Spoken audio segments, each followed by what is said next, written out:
Bonjour à tous, je m'appelle Sophie et aujourd'hui, j'ai le plaisir de recevoir Benoît Pinette, alias Tire le Coyote, dans l'espace virtuel de la bibliothèque de Belleuil. Bonjour Benoît. Allô, allô! Benoît, est-ce que vous pouvez nous présenter le recueil de poésie qui est paru en mars 2021? Ça s'appelle La mémoire est une corde de bois d'allumage aux éditions La Peuplade. C'est un petit projet que j'avais qui me tournait dans la tête depuis un certain temps. Donc, je me suis mis à écrire ça peut-être. Là, ça m'a pris une année là, je finissais, moi, ma dernière tournée en décembre 2019. Puis dès le début de l'année 2020, je me suis mis à écrire. Le timing était bon. J'avais déjà des petits textes accumulés, mais je me suis mis à plus travailler là-dessus, puis à accumuler d'autres petits poèmes et petits textes et réflexions et questionnements. Puis voilà, puis ça a culminé en un recueil de poésie qui est sorti non pas en mars, mais en février OK. 2021. Ouais. Là, tu es bien connu comme auteur, compositeur, interprète sous le nom de Tire le Coyote. Et depuis l'apparition de ton recueil de poésie, tu es de plus en plus connu en tant qu'auteur. Puis les usagers de la bibliothèque nous ont envoyé des questions pour toi. Okay. Alors, est-ce que tu es prêt à répondre aux questions de nos usagers? Absolument. Benoît, Martin se demande qu'est-ce qui t'a amené à écrire un recueil de poésie? En fait, la poésie, j'en lis depuis très longtemps. J'ai toujours été fasciné par cette capacité-là de créer des images fortes. Au courant des dernières années, les albums et les tournées se sont quand même enchaînés assez rapidement. Ça me restait toujours en tête qu'un jour, j'allais peut-être essayer, voir si j'étais capable de publier un livre. En fait, ce qui m'a amené à le faire en bout de ligne, c'est de un, le timing. Comme je disais tout à l'heure, il y avait la tournée qui se terminait, puis j'avais pas nécessairement envie de recommencer un cycle de chansons tout de suite. Donc, le timing, et de deux, je dirais tout simplement le désir de le faire. C'est un défi personnel. Tu sais, c'est un défi personnel parce que j'en lis beaucoup, puis moi, quand j'aime quelque chose, j'aime l'analyser, j'aime le comprendre et j'aime surtout le faire. J'aime voir si je suis capable de le faire. Donc, c'est devenu un défi personnel à savoir si j'étais capable d'avoir une ligne directrice puis de construire un recueil de poésie. Fait que, bref, c'est par intérêt, oui, mais aussi par simple défi de savoir si j'étais capable de faire autre chose que des chansons. Bien, justement, Véronique aimerait savoir c'est quoi la différence entre écrire un poème puis écrire une chanson. Qu'est-ce qui diffère dans l'écriture? Ben moi, l'élan premier, en fait, est le même. C'est-à-dire, je commence autant mes chansons que mes poèmes en essayant d'avoir une phrase choc ou une image forte qui va un peu par la suite me dicter la suite du texte. J'essaie de bâtir autour de cette image forte-là. C'est souvent comme ça que mes textes commencent. C'est pas nécessairement en ayant quelque chose de très précis comme thématique. Là. C'est vraiment en écrivant que j'écris, finalement, que la suite du texte se construit. Mais c'est après. C'est la liberté que la poésie offre qui change tout dans la construction du texte après, dans le travail. Et dans la réécriture, tu sais, en chanson, on a un refrain qui vient synthétiser le texte. On a souvent un couplet d'ouverture qui met un peu l'ambiance. On a la rime aussi en chanson qui revient plus. Et dans la poésie moderne, on n'a plus ça. Donc c'est une grande liberté d'écrire de la poésie. Et c'est là que ça diffère. Mais cette liberté-là aussi entraîne quand même son lot d'inquiétude et de questionnement, là, de vertige, parce que, bon, devant cette grande liberté-là, il y a tellement de possibilités que c'est difficile, pour moi en tout cas, qui n'avait pas l'expérience nécessairement, c'est difficile de savoir quand un poème était terminé. Alors qu'aujourd'hui, j'ai l'impression que je sais quand une chanson se termine. Quand j'ai le point final à la chanson, je sais qu'elle est terminée. Tandis que la poésie, c'était très différent à ce niveau-là. Fait que j'essayais beaucoup. Il y a eu beaucoup de réécriture, d'essais-erreurs. puis de travail avec la maison d'édition, en fait, qui m'aidait à voir là où les images étaient vraiment fortes et où on pouvait maximiser telle image et telle image. Donc voilà, c'est plus dans la construction et le travail que ça diffère, dans cette liberté-là.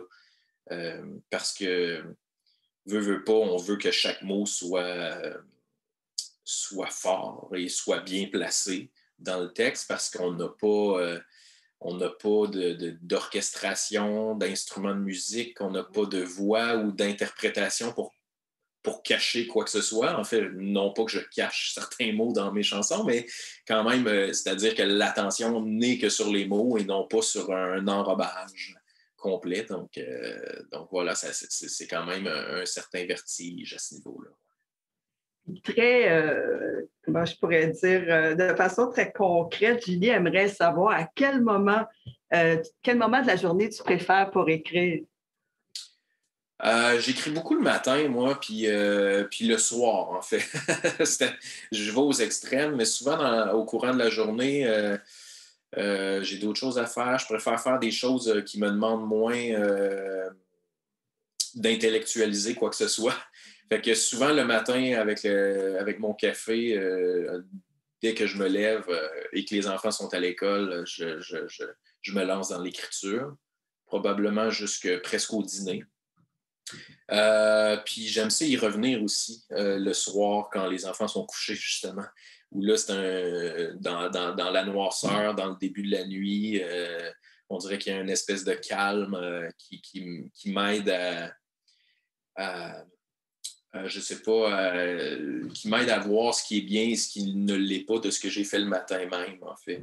Ça me permet d'avoir un certain recul, même si ce n'est que quelques heures, ça me permet d'avoir un recul. Fait que, ouais, j'ai pas d'heure très précise, mais souvent, ça se termine par le matin et le soir, là, dans une journée. Ouais. Là, ils veulent tout savoir parce que Louise, elle aimerait savoir, est-ce que tu as un lieu de prédilection, puis est-ce que tu as des rituels d'écriture? Je n'ai pas de rituel. Je n'ai pas de rituel. Je suis pas très, très ésotérique là, dans mon approche de l'écriture. C'est-à-dire que je crois beaucoup plus au travail puis à la discipline, peu importe l'endroit, peu importe le moment de la journée. Mais par contre, je viens de m'acheter à l'automne dernier, juste avant les fêtes, j'ai acheté une petite maison plus en campagne, puis force est d'admettre que, en tout cas, présentement, je suis plus dans les chansons, là, mais ça me donne un nouveau souffle, là, d'avoir un nouvel endroit tranquille que j'aime. Entre deux sessions d'écriture, je peux aller me promener dans la forêt. C'est vraiment très différent d'écrire en ville, puis cet espace que je me suis donné, puis c'est cette possibilité d'être dans un autre environnement, quand même, je dois avouer que ça m'a donné un certain souffle, là, puis donc j'étais peut-être rendu là, j'avais peut-être besoin de ça, mais non, j'ai pas d'endroit en particulier, sinon. Là, ça se fait souvent chez nous. Puis je peux peut-être mentionner aussi que je ne suis pas du genre à aller écrire tant que ça là, dans les cafés ou sur le coin d'une table quand il y a d'autres gens autour. Je dois avoir un problème de concentration là, parce que ça me déconcentre trop. J'ai besoin d'être dans un espace très tranquille où je peux mettre ma musique à moi, où je ne me fais pas déranger par quoi que ce soit. Là. Ouais. En début d'entrevue, tu parlais que tu as lu beaucoup de poètes. Tu es un grand lecteur de poésie. Puis justement, Carole aimerait savoir qu'est-ce que tu lis. Les auteurs, les écrivains, les poètes qui t'inspirent, puis pourquoi ils t'inspirent. Et par où commencer, hein? Qu'est-ce qu'il y a sur ta table de chevet en ce moment?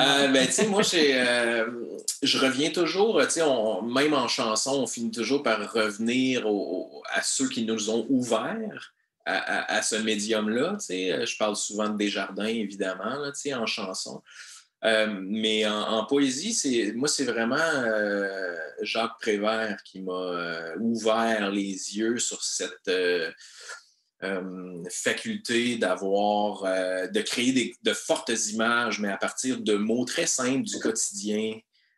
Puis j'aimais sa manière de parler autant de la guerre que de l'amour, que de la mélancolie, que de son dégoût de l'autorité, etc., etc. Il y avait toujours quelque chose de très surréaliste dans son écriture aussi qui me plaisait beaucoup. Fait que, puis ça, on m'a obligé à lire ce livre-là, Parole, au cégep, tu sais, puis donc je remercie ce professeur-là aujourd'hui parce que ça m'a vraiment ouvert sur quelque chose d'autre. Après ça, c'est sûr que j'ai découvert plus ici les Mirons, là, les grands d'ici. C'est sûr, Gabriel Roy, plusieurs auteurs d'ici. Puis Robert Lalonde, j'aime tellement Robert Lalonde. Il n'a pas nécessairement écrit de recueil de poésie, mais que ce soit ses carnets ou ses récits, ses romans sont remplis de poésie. C'est magnifique, son écriture est magnifique. Puis sinon, je peux en arriver à... Je trouve qu'il y a une belle lumière sur la poésie d'ici depuis, je dirais, une dizaine d'années, avec beaucoup de petites maisons d'édition qui ont ouvert. Puis, je pense à... moi, j'aime beaucoup Rose Élie Séry.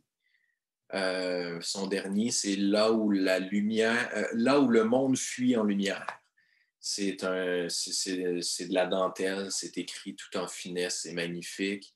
Évidemment, il y a Joséphine Bacon, que je lis beaucoup, Marie-André Gill, qui est à la Peuplade aussi, tout comme moi. Qui a aussi un gars de Sherbrooke que j'aime beaucoup, qui s'appelle Mathieu K. Blais. K.Blais. Puis son dernier est sorti à l'automne dernier, qui s'appelle Ornithologie. Son précédent s'appelle Tabloïd.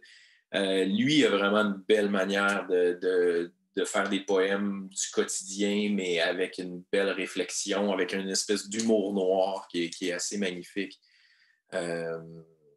Voilà, il y en a sûrement plein d'autres aussi auxquels je ne pense pas présentement, mais ça vaut la peine, je pense, de fouiller dans ce qui se fait aujourd'hui en poésie au Québec. Là. Il y a vraiment des livres magnifiques qui sortent à tous les mois et dans plusieurs maisons d'édition. Il y a La Peuplade comme moi, mais Le Cartanier, Mémoire d'Encrier, Ouat Cravant, Poète de Brousse. C'est toutes des belles maisons d'édition qui sortent des livres magnifiques plusieurs fois par année.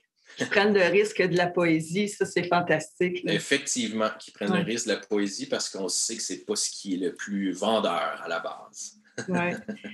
Écoute, dans ta poésie à toi, Myriam remarque que le thème central, c'est beaucoup la mémoire.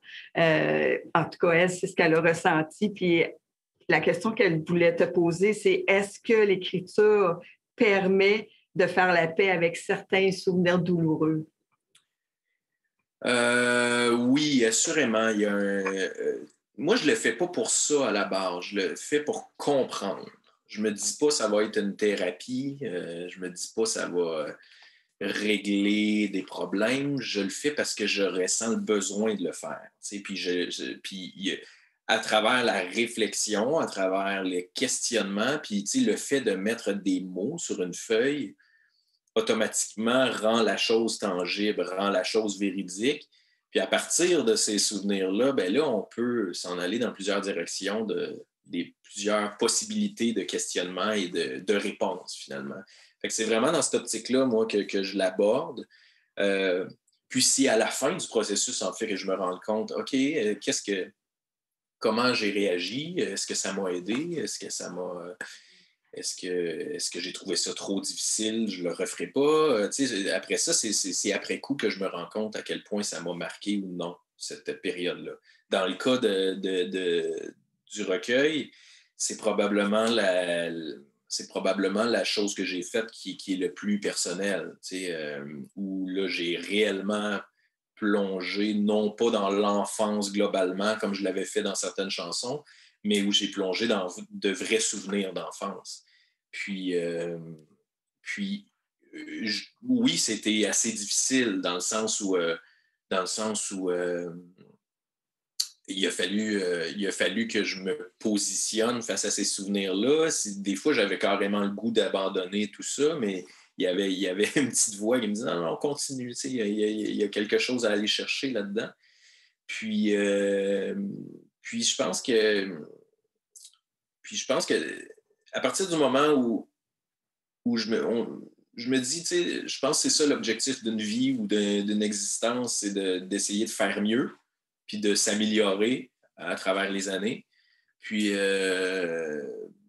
c'est ce qui m'a motivé, en fait, à continuer. Parce que je me dis, quand on ose creuser, puis aller plus en profondeur dans des choses douloureuses, bien, je pense qu'il y a toujours une espèce de lumière qui en ressort, puis une espèce de légèreté supplémentaire retrouvée. Donc, c'est comme ça que je l'ai abordé. Puis voilà, mais le recueil est construit comme ça aussi. La première partie plonge vraiment dans des souvenirs plus douloureux de mon enfance, parce que j'ai grandi dans un environnement très imprévisible où j'avais toujours l'impression que la catastrophe allait survenir à tout moment. Donc, un instant de bonheur pouvait se transformer très rapidement en moment de colère et d'agressivité très, très intense. Puis, en grandissant et en ayant mes propres enfants, on revit notre propre enfance. Et pour moi, c'était important de ne pas répéter les mêmes erreurs, mais aussi de me positionner face à ma propre enfance pour être en mesure de donner le meilleur de moi à mes enfants. Puis voilà, tu sais. Donc, je pense que le but ultime du recueil, finalement, oui, c'était la mémoire, mais c'était aussi de départager ce qui appartient à mon environnement, à l'éducation que j'ai reçue quand j'étais jeune et à la génétique et à l'hérédité, parce que souvent, ce sont des blessures qui se perpétuent et des traits de caractère qui sont présents de génération en génération. Puis moi, ça m'a permis vraiment de départager ça parce que j'avais une critique très forte sur le climat dans lequel j'avais grandi. J'avais beaucoup de reproches à faire. Puis au final, on se rend compte en plongeant dedans que, on est avec un bagage génétique, puis ça, c'est pas nous qui le contrôlons. Fait qu'on fait comme on peut à l'époque où on vit, où on grandit, avec ce qu'on a. Puis ça m'a permis de faire la paix avec certains comportements que je reprochais chez moi, finalement, à mes parents. Ouais.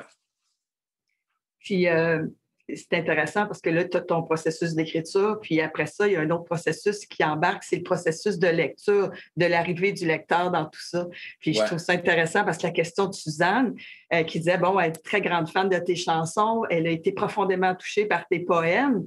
Donc, on écrit des choses, ou tu écris des choses qui sont très, très personnelles, mais qui vont chercher le personnel des gens, de tes lecteurs. Donc, elle voulait savoir, ça a été quoi la réaction des lecteurs depuis l'apparition du recueil?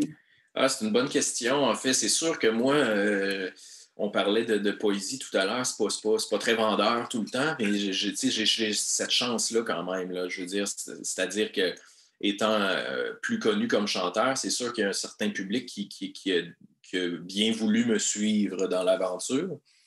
Ce qui me donnait une certaine longueur d'avance à ce niveau-là. Puis probablement qu'il y a plein de gens qui ont acheté mon recueil, et c'était la première fois qu'ils achetaient un recueil de poésie, à cause de mes chansons. Mais c'était quoi la réaction? J'ai eu beaucoup, beaucoup de beaux commentaires.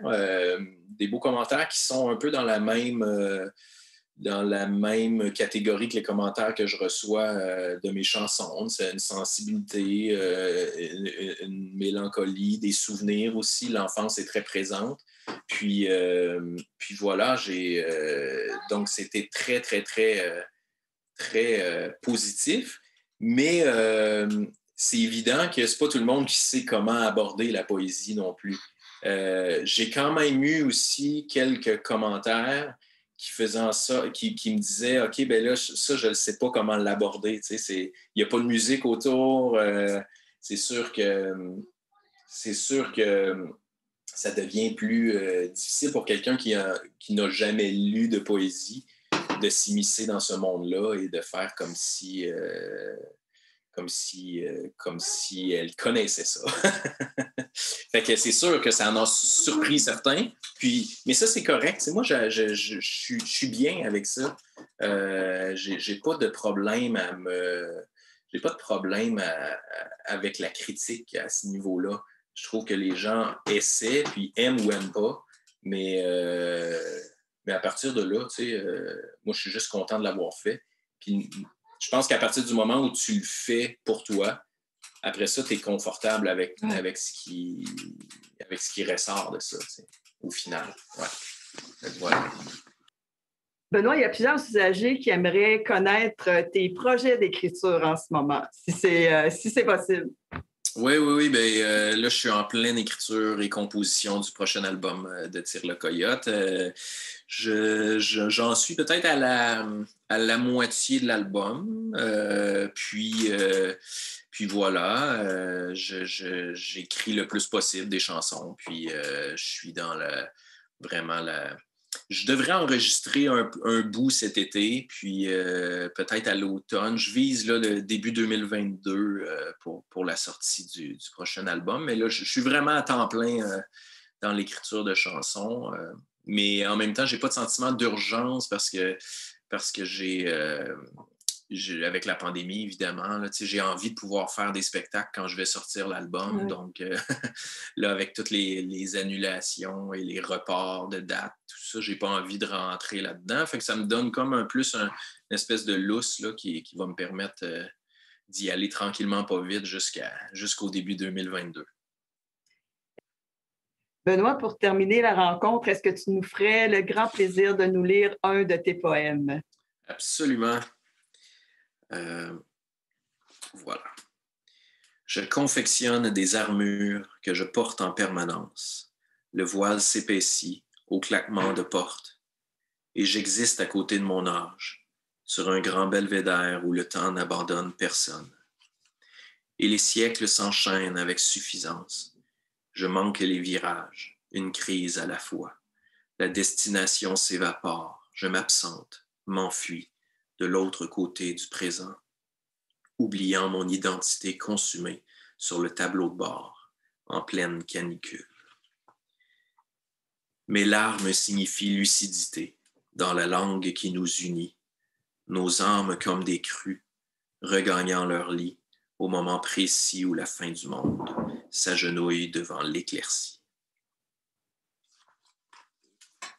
Merci beaucoup, Benoît. Merci à tous les usagers qui nous ont envoyé des questions. Je vous rappelle le recueil de poésie de Benoît Pinette. La mémoire est une corde de bois d'allumage est disponible en librairie et vous pouvez aussi l'emprunter à la bibliothèque municipale. Alors, merci et bonne journée tout le monde.